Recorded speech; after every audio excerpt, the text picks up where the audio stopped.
Здравствуйте, уважаемые друзья! Вы смотрите программу «Политика» с Георгием Яланжи. Сегодня у нас в гостях самый молодой примар Гагаузии, примар села Дизгинжа Василий Степанович Капсамон. Василий, здравствуйте, добро пожаловать в нашу студию. Здравствуйте, Георгий, спасибо за приглашение.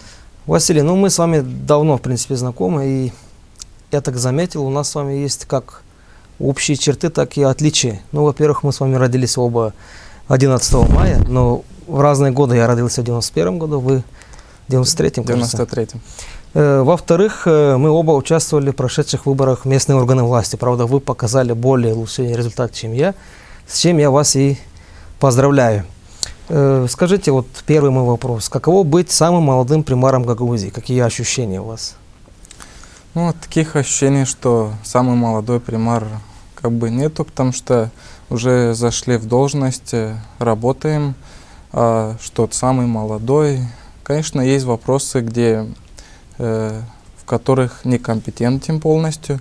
Конечно, приходится обращаться к более компетентным примарам, руководителям, которые владеют информацией или касались данной проблемой в период своей работы или деятельности.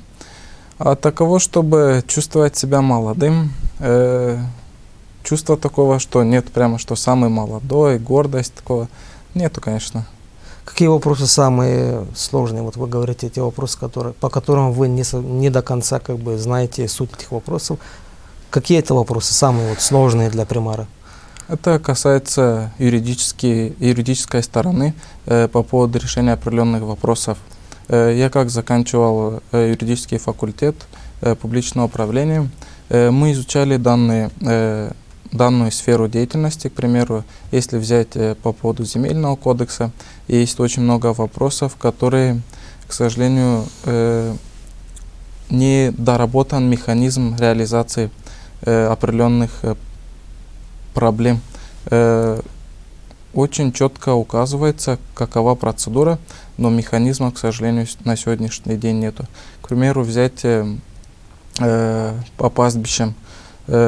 Есть земельный кодекс, есть другие нормативные акты, которые регулируют кодекс о правонарушениях, есть местные акты решения совета, которые принимают на местном уровне, то есть наше село совет принимал. Но механизм, чтобы штрафовать, получается, нужно нам открыть счет, протокола, журнал вести, и ряд вопросов только через суд. Есть вопросы, которые истекают по срокам давности, и некоторые вопросы даже не решаются. Есть и другие моменты, которые уже сталкивался. Стараемся решать, если есть острые проблемы, сразу. Если нужно изучить, доработать, то советуюсь, конечно же, с некоторыми юристами, которые и меня обучали, которые работают адвокатами, у некоторых даже бывших. У вас председатель совета бывший примар села, да. Наверное, с ним тоже в связке как-то работаете. Да, как раз хотел сказать о том, что бывшим примарам советуюсь и с другими бывшими примарами, то, что у нас в селе были, как они решали те проблемы, которые были. Скажите, вы баллотировались на должность примара от политической партии «Наша партия» во главе с Ренатом Усатом. Вы являетесь сторонником этой партии, и помогло ли вам участие, победить на выборах, именно баллотируясь от этой партии? Да, конечно, я баллотировался от партии «Наша партия». Я был сторонником этой партии и принял участие на этих местных выборах именно от нашей партии. Потому что когда-то я состоял в этой партии, и в некоторой части мне нравится идеология этой партии. Вам не кажется, что эта партия в настоящее время не пользуется такой большой поддержкой у населения? Я вижу, что, конечно, не пользуется, но думаю, что руководство партии будет работать над этим. Но думаю, что сегодня в селе не так важно, с какой партии ты шел. Нужно сейчас работать с органами власти и дальше двигаться к общим целям, которые были поставлены как у примара, как у депутатов, как у Башкана, как у депутатов парламента, как у президента и как у премьер-министра. Мы теперь должны работать в комплексе. Вы учились в Кишиневе, да, получали Да. первое высшее образование в Кишиневе. Затем поступили в Камрадский государственный университет.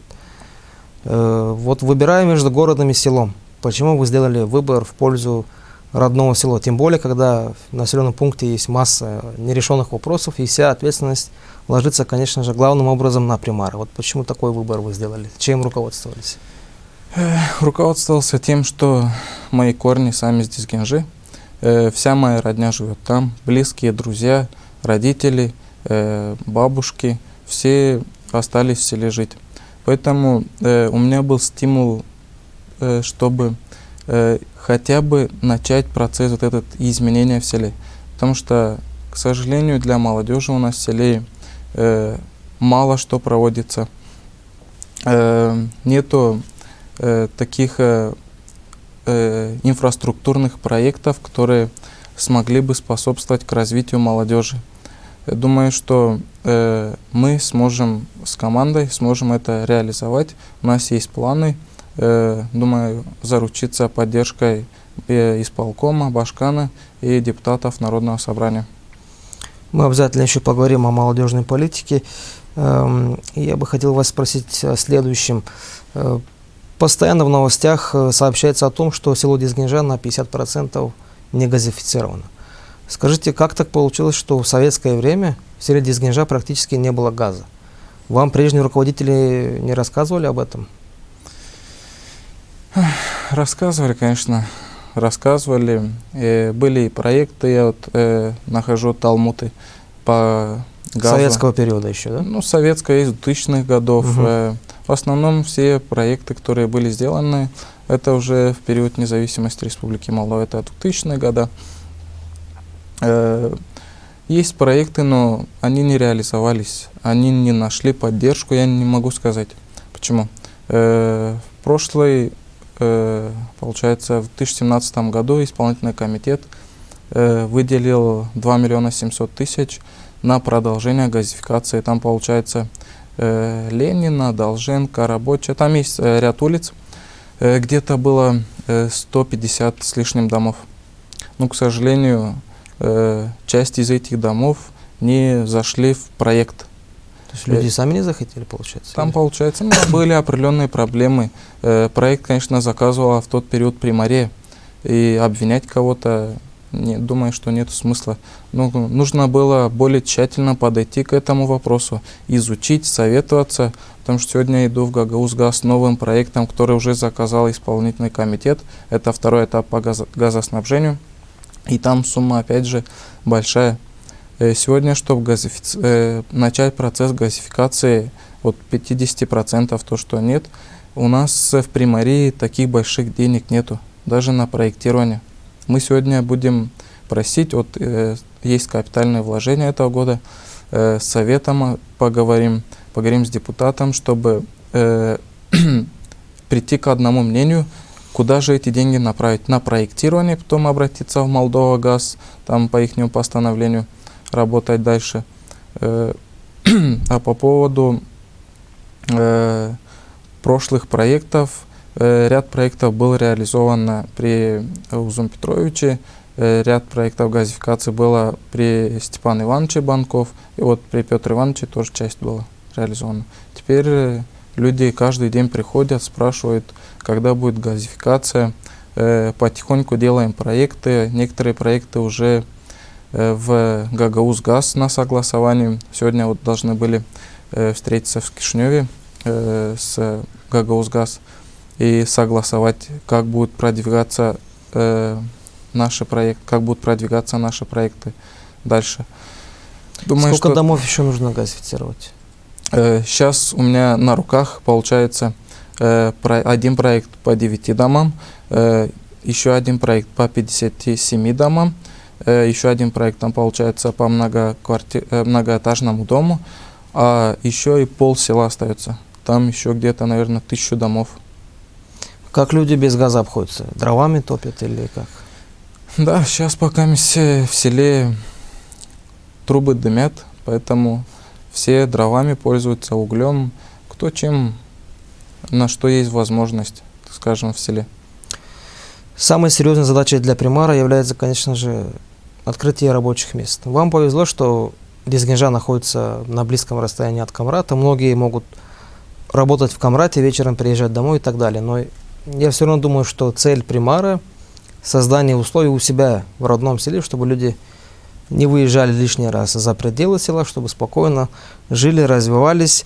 Скажите, пожалуйста, вот по факту, если у вас есть такая цифра, сколько вот жителей села Дизгинжа сегодня трудоустроены на территории села?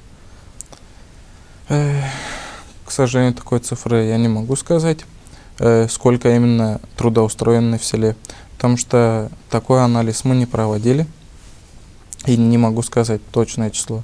Ну, у нас есть предприятия, которые занимаются сельским Давайте так, хозяйством. основные предприятия, которые дают рабочие места. Там, Это- примария, сельсовет, школа, Ну, садик, это что еще? получается, основные это примария, садик, школа, потом СРЛ это... Муниципальные предприятия? Не, СРЛ. Предприятия, которые занимаются в сфере Сельского агробизнеса. Да. Потом по налоговым свидетельствам, по налоговому патенту некоторые работают. А таких крупных предприятий, которые занимаются в производстве, у нас нету. Какие у вас идеи по привлечению, допустим, какого-то инвестиционного проекта и в перспективе? Ну, таких идей, что привлечь потенциальных инвесторов, у нас нет. У нас просто есть здание, это бывшая школа. Мы дали все данные в управление по привлечению инвестиций. Там над этим работает. У нас сейчас есть данное управление, это походу только в этом прошлом году. Агентство по Да. привлечению инвестиций, да. Сейчас создано новое. в прошлом году по инициативе Башкана было создано. Думаю, что сейчас главная прерогатива, главная это целью, это ихняя задача вообще будет заключаться в том, чтобы Использовать искать, ту площадку, которая есть у вас. Да, потому что примария может только открывать муниципальные предприятия, то есть совет может являться учредителем, а предприятия, которых целью является извлечь прибыль, то в законе это запрещается. Вы знаете, я очень часто общаюсь со своими родственниками, друзьями, знакомыми, которые работают за рубежом. И многие из них мне говорят, что они с удовольствием вернулись бы на родину, если бы были рабочие места. Вот скажите, пожалуйста, на ваш взгляд, какая зарплата нужна молодому человеку, чтобы он не уехал из села? И вообще, возможно ли удержать молодежь на селе в нынешних условиях, когда урбанизация идет, и все тянутся к городам, и хорошие условия хотят? Какая зарплата нужна молодому человеку, чтобы жить в селе? Ну, чтобы жить в селе, если есть уже дом, если есть определенные условия, думаю, что если один человек только работает, от 7 до 10, думаю, что это нормальная зарплата, чтобы человек мог содержать семью. А то, что говорите про урбанизацию, жить в городе, в селе, в каждом есть плюсы, есть минусы. То есть вы считаете, что если 10 тысяч лей молодой человек будет получать, то Но это вполне реально жить в селе и Но это содержать семью. А остальное, чтобы досуг, другие мероприятия, также купить себе автомобиль, конечно, этих денег, думаю, что недостаточно. Вот есть анализ в европейских странах, молодые люди там получают определенную зарплату, которая может и содержать семью, и может позволить себе купить автомобиль, потом сказать, что может жить и наслаждаться. Сегодня нужно, вот как вы говорите, привлечь инвесторов, которые будут давать и зарплату хорошую, но у нас есть и специалисты, которые могут работать. Ну, вы говорите Европа. В Европе вообще-то многие живут с кредитами, очень многие люди. У них люди этого не боятся, потому что ставка процентная очень низкая, поэтому люди чувствуют себя уверенными. Скажите, пожалуйста, в последние годы очень много говорится в Гагаузии о сохранении гагаузского языка. даже принят специальный закон в этом направлении, предусмотрены субсидии из государственного, из бюджета Гагаузии на сохранение гагаузского языка. Я всегда говорю о том, что проблема гагаузского языка слишком преувеличена. Это мое личное мнение. Почему я всех своих гостей спрашиваю об этом? Потому что я хочу иметь собственный анализ по этому поводу. Вот как вы считаете, в селе Дизганжа, что с гагаузским языком? Есть ли угроза исчезновения его из повседневного обихода? Могу сказать, что есть угроза, потому что родители, особенно молодые родители, стараются воспитывать своих детей. И вижу, что общение практически, если взять от 100, 60% или 70% общаются на русском языке. Вот есть очень много молодых семей, знакомые, друзья, и вижу постоянно на русском языке. Иногда задаюсь вопросом и спрашиваю у них, говорю, а этот гагаузский не нужен? Говорят, ну зачем, если у нас вся документация на русском и на молдавском? Гагаузский он и так выучит, когда уже подрастет, если он сам захочет. То, что принято на втором уровне в автономии закон, конечно, это хорошо. Это позволит стимулировать как учителей гагаузского языка, так и молодежь, чтобы учиться, чтобы потом преподавать в своих населенных пунктах, в городах. Также я знаю, что в университете символическая сумма, чтобы оплачивать контракт, это 1 лей. Вот вы говорите, родители общаются с детьми на русском языке, а как же бабушки, дедушки тоже на русском языке у вас в селе как? Бабушки некоторые, которые хорошо знают русский, они тоже общаются на русском, иногда пару слов на гагаузском, но в основном, вот говорю, что 60% общаются на русском. Допустим, я такое наблюдение для себя сделал, вот по селу Копчак, тоже родители многие говорят с детьми на русском языке, но потом, когда дети уже начинают ходить в школу, уже выходят на улицы, как бы с товарищами, с друзьями, ситуация уже выправляется, то есть я хожу по селу и слышу, что дети говорят на гагаузском языке, и из этого я делаю вывод, что не все так опасно, как об этом говорят. Но это мое мнение, оно может отличаться от мнений других. Мы свой язык должны знать и гордиться, потому что мы сами гагаузы, а гагауз без гагаузского языка, я думаю, что это очень плохо. Хорошие дороги для Молдовы, есть такая программа. Да. Дорожный фонд, капитальные инвестиции из бюджета Гагаузии, программа «Освященное Гагаузское село». По всем этим программам каждый населенный пункт получает целевые трансферты. Скажите, пожалуйста, вот, за счет этих программ в 2020 году какие главные проекты вы намерены реализовать на территории села Дизганжа?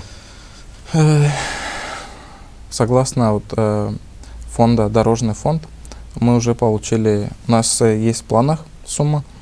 Думаю, что в ближайших на заседании совета мы уже определимся. Какая сумма дорожного фонда?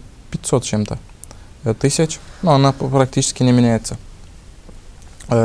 Определимся, какие улицы будем делать, но будет в основном белый вариант улицы, потому что, чтобы сделать асфальт на такие суммы, у нас 100-150 метров получится. Если взять анализ сделать по Друмурбунь 2, хорошие дороги 2, то за 1 миллион нам сделали 315 метров асфальта. Да. По поводу капитальных вложений. У нас в приоритете газификация стоит. Будем делать проекты. И уже посмотрим, какая сумма у нас будет согласно закону. Потому что сумма еще неизвестна, и говорить приоритет такой не могу точно говорить, потому что у нас и ДК стоит, у нас и газификация, у нас и много другие социальные проекты, инфраструктурные, которые нам нужно делать. Потому что в селе очень часто говорят о том, что наше село нуждается в кардинальных изменениях. 4 года был простой, и нужно сейчас успеть за 1,5-2-3 года изменить то, что не смогли изменить за 4 года, и потом пойти ногу со временем еще 2 года. Но думаю, что это будет очень сложно. По освещению что у вас? С освещением вот уже 100 дней как работаем. У нас уже 145 фонарей уже установлено, уже там где-то 300-400 метров кабель. Ну, протяженность освещения, которое мы уже сделали, получается где-то километров 10-15 уже мы сделали. Думаю, что дальше будем работать согласно закону на программе «Освещенное село». Мы получаем опять деньги, а то, что не смогли израсходовать свободных остатков, будем перенаправлять на доосвещение. Это тоже согласно этого данного закона. Скажите, пожалуйста, вот вы говорите белый вариант. При выполнении работ по ремонту дорог в белом варианте у вас существует такой механизм сотрудничества с жителями, то есть контрибуция людей, там сбрасываются люди на это все? Или вы выполняете только за счет государственных дотаций? Раньше этого не было, и в этом году мы тоже об этом не думали пока. Но было такое предложение, но мы над этим еще не работали. На прошлой неделе в селе Дизгинжа произошло 2 чрезвычайных происшествия. Одно из них – это пропажа 2 несовершеннолетних детей. Слава богу, дети нашлись, они находятся дома в безопасности. И второе происшествие – это выпас скота на засеянных пшеницей полях. Да? Правильно я говорю? Да. Ну, обо всем об этом есть информация в прессе, но мой вопрос заключается в другом. Как работает в Дизгинже полиция? Есть собственный участок полиции? Или сотрудник полиции еще работает еще в другом населенном пункте? Или как там у вас? Нет, у нас есть участковый. Он постоянно находится в селе? Постоянно находится в селе, но отдельного здания у нас нету. Но он сейчас строится, будет современный. Кабинет находится в примарии участкового. Но участковый, получается, у нас на 5000 населения один. В Камрате взять, получается 10 участковых, походу, если я не ошибаюсь. И у них та же работа, что и у нас в селе. 16-17 год мы выходили с ходатайством о том, чтобы нам выделили еще одного участкового, чтобы была работа более эффективной. По поводу выпаса скота, там есть видео, но получается, они не на поле. Я смотрел видео, а данный инцидент был, я сам видел, был на поле. Но кто это сделал, говорят, что хозяины СРЛ, которые занимаются агробизнесом, они говорят, что есть люди, которые незаконно выпускают овец. Получается, был факт нарушения, и сейчас полиция и другие органы работают над этим. Вот в данной отрасли тоже нужно работать, потому что говорю, что механизм дальнейших действий очень сложный и не до конца доработан. Вот есть и инцидент в Чадырлунге. Будем работать, идти дальше. Но здесь заключается в том, что эти же люди, которые занимаются овцеводством, козоводством или крупнорогатым скотом, они должны сами осознать то, что выпуская эти тары овец в весенний период, особенно когда дожди идут, они сами портят эти пастбища. В том, что только вот эти трава начинает вырастать, эти овцы копытом портят. И потом весной, летом начинается проблема с выпасом, негде пасти этих овец. Поэтому здесь каждый должен это понимать, особенно эти люди, которые этим занимаются. А пастбища есть еще в Дизгинже или тоже вспахано? Есть пастбища, есть, но есть огромное количество, которое вспахано. Я изучал данную ситуацию, как вот стал. Но это не за вот эти 3 месяца были. Они идут, эта проблема была давно, и с этим выпасом скота, овец, это было давно. И многие мне приходят, говорят, почему ты не решаешь эту проблему? Я говорю, так давайте совместно решать, собираемся, решаем. Совместно это же не только моя, скажем, инициатива. Это все должны собраться и решить, поставить над этим точку и уже двигаться дальше. Думаю, здесь нужно комплексно опять же работать. Сегодня мы хотели встретиться с депутатом по этому поводу, поговорим дальше, какие действия будут. Здесь и аграрный сектор, они тоже должны немного понимать в том, что нужно друг другу помогать, как и эти люди, которые занимаются скотоводством, взаимодействовать с аграриями. Я думаю, что не будет ни выпасов, не будет никаких проблем. Скажите, пожалуйста, на позапрошлой неделе, мне кажется, премьер-министр Молдовы Ион Кику собирал всех примаров в Кишиневе. Вы участвовали в том мероприятии? На 22 января. Какие задачи были поставлены перед примарским корпусом страны там? Задачи были поставлены, чтобы работать совместно. И есть ряд программ, которые ставит перед собой правительство, президент, в том, чтобы в будущем реализовать их там, также по освещению, там же по поводу водоснабжения, канализации и ряд других программ, проектов, которые запланированы на этот год и, может, уже на следующий год.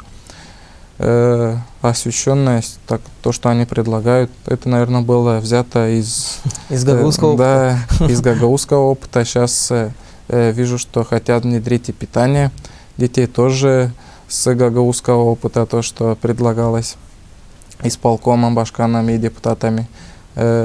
Вижу, что у нас идет хорошие идеи, инициативы, законодательные нормы, которые... То есть Гагаузия показывает пример всей стране, как нужно, в каком направлении идти, развиваться. В некоторых аспектах, да. Скажите, пожалуйста, сегодня у вас какой рабочий график сегодня, какие встречи? Графика такого конкретно нету, потому что если есть определенные семинары, встречи, то да. А если так, то что в Приморье, то позвонили, нужно выехать по определенным проблемам, то 8, пол-8 на работе, а когда домой, то неизвестно. Иногда бывает и в 9, и в 10, и в час. Бывает, что и дома. По поводу этих детей, то, что вы говорили, это правильно, то, что был инцидент. В тот день, к сожалению, дети убежали 2 раза. Первый раз я получил информацию, я их нашел, провел с ними лично беседу где-то 2-2,5 часа. То есть они на территории села были? Да, я их нашел на территории села. Потом провел с ними встречу где-то 2-2,5 часа. Мы поговорили, все вроде бы хорошо. Потом пришла мама. Я сообщил, конечно, в полицию, что нашли их. Потом мама забрала их, и полчаса не прошло. Это уже было где-то 9:30. Я поехал домой, быстро перезакусил и пришел обратно на работу. И она подошла, говорит, опять дети убежали. Уже опять позвонили в полицию, и полиция пришла, и совместно уже искали детей. Василий Степанович, рабочий автомобиль ваш, это Нива. Как так получилось? Вроде бы сейчас эта марка автомобиля уже не пользуется той популярностью. Или вам нужен автомобиль повышенной проходимости по селу, или что? Данный автомобиль был куплен еще в 2017 году, прошлым примаром. И чтобы уже не продавать его. Вас он устраивает, наверное? Конечно, будем чем есть, тем и будем пользоваться. Я же не приду сейчас новый примар, молодой, как мне некоторые говорят. Ты же молодой, продай, купи себе другую машину. Говорю, подождите, есть бюджетные деньги, то, что есть, теми будем пользоваться. Но, к сожалению, данная машина тратит очень много бензина, очень много. Тогда, если бы купили бы экономичный Дастер, как делают многие другие, то была бы экономия для Приморья, было бы чем работать. Село Дезгинжа через 5 лет, каким вы его видите? Через 5 лет, думаю, что сейчас об этом рано говорить. Но думаю, что будет кардинальные изменения во всех сферах и развитие улучшится. намного, чем сейчас есть. И очень приятно, что люди уже видят эти изменения, и отрадно то, что люди помогают. Мне очень приятно, что приходят и молодые, и среднего возраста, особенно очень заинтересованные люди пожилого возраста. Как отмечу один момент, как вот вступили в должность, где-то в первых числах ноября пришли бабушки, говорят, мы хотим вот здесь перед старым правлением побелить, посадить цветы, убрать. Говорю, если у вас есть такая идея, пожалуйста. Пришли, покрасили, многие проходят, говорят, так когда вы успели это сделать? Говорю, это благодаря бабушкам, которые пришли. Думаю, что будут изменения большие. У меня на этом все. Если у вас есть еще какие-то вопросы добавить, можете высказаться. Я хочу поблагодарить всех односельчан за то, что они поддерживают, за то, что понимают в некоторых вопросах и за то, что сотрудничают. Огромное спасибо. Думаю, что в будущем и дальше у нас пойдет налаженная работа, и в некоторых моментах будут понимать меня и будут поддерживать. Спасибо большое за участие в программе. Уважаемые друзья, вы смотрели программу «Политика» с Георгием Яланже. Сегодня мы беседовали с самым молодым примаром Гагаузии Василием Капсамон. Всего доброго, подписывайтесь на наш канал в YouTube, ставьте лайки и пишите комментарии. До свидания.